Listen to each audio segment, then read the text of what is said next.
Can't tell me now. You want to talk about Senator McCain?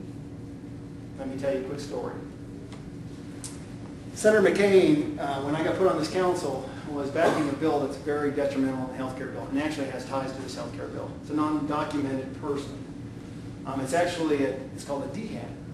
It's a dental health aid therapist. It's a high school diploma with 18 months training, giving anesthesia, running a drill that runs at 500,000 RPMs, pulling teeth and doing whatever they want with no consequences of a state board. Wow. In that bill, anybody wants to read that bill, there's a bunch of mid-level providers. And guess what ties it all together? Right there. Okay? So I got this little photo shoot with Senator Kyle, and he was the guest speaker. And I had heard that he wouldn't listen to the American Dental Association. So I got a piece of paper, and I thought, I'm going to get my picture taken. So the gal came in and she said, hey, you don't got a lot of time, so make sure your name tags are taken up, you're nice and prim and proper. And I thought to myself, well, okay, that's what we're going to do. And I waited till I was the third at the end. Okay? And I got there and the gal came up to me and she goes, you are an absolute mess. And I said, Senator McCain, I want to talk to you about the Indian Health Care Bill, Improvement Act. And he goes to me, he goes, pretty much do it, reciting. People don't want to live there, much less give health care there. And I said, and he goes, besides, we have it walled off in Alaska. I said, no, you don't. You actually backed it in the Intertribal Council here in Arizona. I said, no, he didn't. I said, yes, I do. I got it in my car. He goes, I suppose you got a better idea. And he goes, no, we got it taken care of. I said, Senator, I've got to tell you, I thought you were a better historian than I am. That one man doesn't stop the federal government or the public health service. You know Senator McCain. What color did he get? He got red as beet. I got issued away. But what I will tell you is he came back to talk to me. He's sitting on my amendment. Common sense, no nonsense, and has a fair play. And it's based with Native American background. Folks, I got to tell you, we got to get back to common sense. A lot of us got it. A lot of people up there don't. Kool-Aid. Well, there's Kool-Aid too. Yeah. More questions? Yes? How would you go about repealing the health care bill? Because I think they're going to force it upon us. So how would you go about repealing something like that? First step is 10th Amendment. You have a golden opportunity coming. You had one already as a constitutional amendment in 2008 that Governor Napolitano jumped in and tried to cloud the scenario. That would have told you that no federal program could be impugned to you as a state of Arizona citizen. You could say no. That's the first step. So you got another chance at it. It's not going to be a constitutional amendment from what I understand. But there's going to be some other backgrounds. You definitely want to hear, if you're a Tea Party, you want to get the good doctor up here and hear all about it. Okay? Because that's number one. You start at home. Okay? Number two is, once you have that in place, you're going to have legal challenges.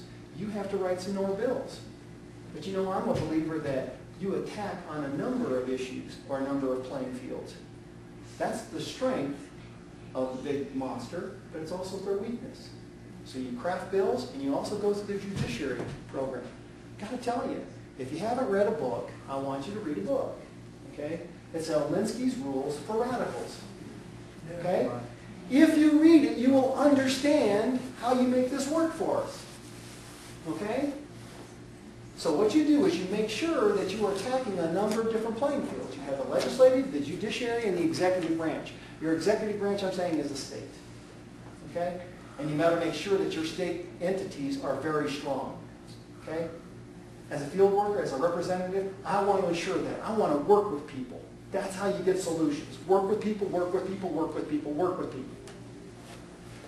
I don't know any other way. So that's the first thing. Okay? The other thing is I've been doing it, is taking small little tiny bills and trying to say, hey, if that bill ain't going through, let's get this one through. Interesting today, it's interesting what was brought up by the Democrats. A separate bill by revocation of the McCarran-Ferguson Act. It shouldn't be just health care insurance, it should be all the way across the board. It basically says that if 3 of us are dentists, we can't talk about fees. We can't even talk about certain business practices that insurance companies do. from their indemnity programs, PPOs, to their capitation rates, and their underwriting, plus all your health care information you shared. Okay? I don't want to share that anymore. They don't need it. I can prove it. Okay? And I'm not the only one. The American Dental Association is standing firmly behind this bill and trying to push a little bill like this. That's all it is. And it's fair practices. Those are the things that we start doing. And then we need to start looking at, we all have to have a skin in the game. I look at my patients who have health savings accounts. Those are sacred. I know what goes in and I know what goes out. You know what's wrong with health savings accounts? I don't know. You're going to eventually use it. If you put a bunch of money away, that means that's one less person that I have to worry about as the federal government or state government. There's some hard choices coming, okay? When you start looking at the Medicaid, it was meant as a safety net. It was mimicked after the Harriman Plan of the Union Pacific. Okay, what you got to do is start defining Medicaid. What does it constitute? But allow a Medicare Advantage. Jim said it. It's great when you allow competition in an ancillary insurance premiums, but don't tie up the physicians either. Give you an example. If a physician knows that you're under Medicare and you come and say, hey, how about $100 and you see me and I'll pay you for cash. He's ever caught? It's 3 to 5 years where they can't be on Medicaid or Medicare. Come on. Holy cow. The thing I want with Medicare Advantage is if you're going to buy that, I don't want the collusionary aspect that we were talking about. I want free competition for all insurance companies giving that. That's where you start, folks. Holy cow. I own it. I take care of it. I own it. I take care of it. If I don't take care of it. Now, the hardest part about healthcare is going to be children. And that's one of those ones that you're going to have to take as an onion and start peeling it away a little bit at a time. Okay? Exemptions from anti-competitive clauses is one. Number two is, if we're going to teach people how to eat right, it starts in schools. I'll give you a quick example of some legislation that actually is good. 2008 Farm Bill allowed municipalities or states or local entities to define what they want as food stamps. Please tell me what's on the WIC diet that shouldn't be on everyone's diet. Complex carbohydrates, proteins, dairy, milk, very few cereals. You can't trade them for drugs. You can't trade them for shoes. Wow. I want to challenge that one. I've told California that. I've told First Things First that. If I'm asking the American consumer to buckle down, why couldn't I just take away a duplicity? Take an inventory away from you that's being taxed. And you tell me what's on the WIC diet. That's a homework assignment. Go find out what's on the WIC diet. And you tell me what's not on there that everybody should. And you know what? Here's where our kids will teach us. The number one school in our class in school right now is cooking. Kids fight to get in cooking because what? They ain't getting cooked for. Oh, what a great opportunity to start things at the basic level. And maybe I'm a little old school.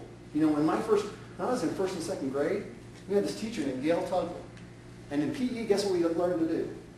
Walk on the outside, roll in. Walk in the outside, roll in. Walk in the outside, roll in. And it sooner or later became habit.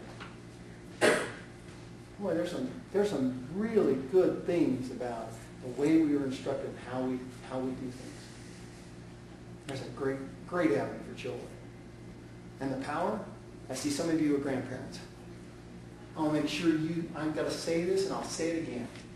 As a parent, I'll tell my kids 5 times, do this, do this, do this, do this. But if a grandparent says it, you know, Grandpa and Grandma said to me, and you're like, holy cow. Do not underestimate, do not lose your ability as a grandparent to make a difference in someone's life.